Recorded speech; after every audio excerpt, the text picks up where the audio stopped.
কেন বস? বসন্ত কি কারো একার? আমার বসন্ত আসতে পারে না? তোমার তো বসন্ত আসবে না, তোমার আসলে আসবে বড় জোর চৈত্র। তোমার মৌনতা আমাকে উতলা করে তুলেছে। মানে? সাথে চিরকুট। চিরকুট? দেখি দেখি বস। বস, আমি তো কিছুই বুঝতে পারছি না।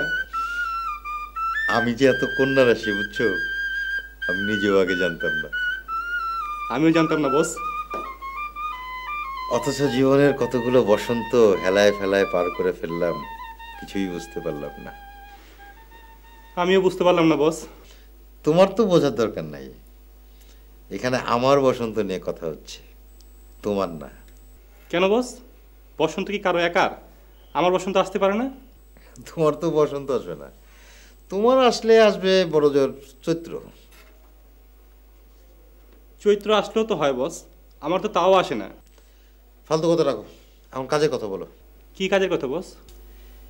এই চুমুর সত্ত্বাধিকারী কে, এটা জানার ব্যবস্থা করো।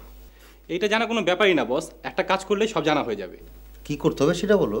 যেভাবে হাতের লেখা পরীক্ষা করা হয়েছে সেভাবে ঠোঁটের লেখা পরীক্ষা করা হবে।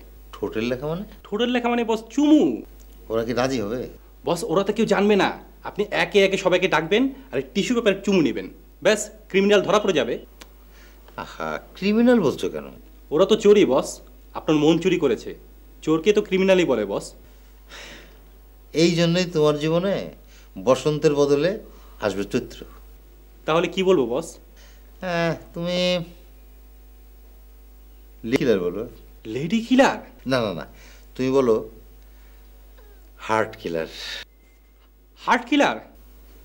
আচ্ছা, ওই ড্রিম কিলার বললে কেমন হয়? বস ফাইনাল ডিসিশন দেন বস, এভাবে একটার পর একটা নাম চেঞ্জ করলে কিছুই ফাইনাল হবে না। কিছুই ফাইনাল হবে না? আচ্ছা, তারা একটু চিন্তা করে নেই।